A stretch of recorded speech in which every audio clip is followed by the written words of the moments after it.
2 morts et plusieurs blessés. C'est le bilan de la journée de manifestation lancée par le Front national pour la défense de la Constitution en Guinée.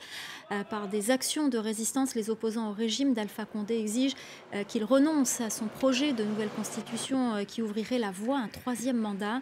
Des violences ont été enregistrées dans plusieurs villes du pays ce lundi. Le point avec notre correspondant à Conakry, Malik Diakité.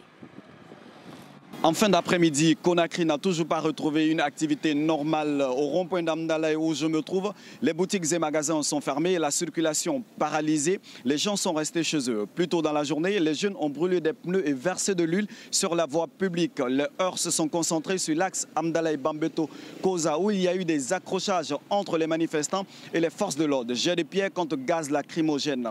Sur le terrain, les citoyens restent toujours divisés sur cette question de nouvelle constitution.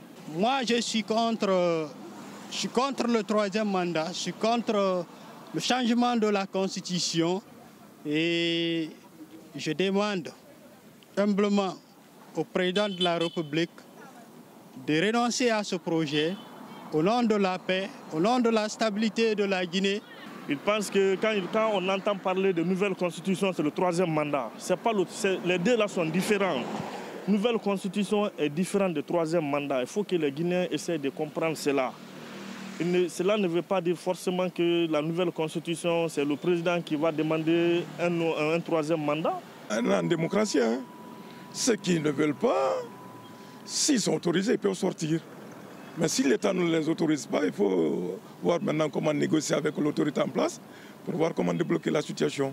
C'est en démocratie, il y en a qui sont pour, il y en a qui sont contre. Jeudi dernier, le FNDC avait annoncé qu'il mènerait des actions de résistance jusqu'à ce que Alpha Condé renonce à son projet de nouvelle constitution.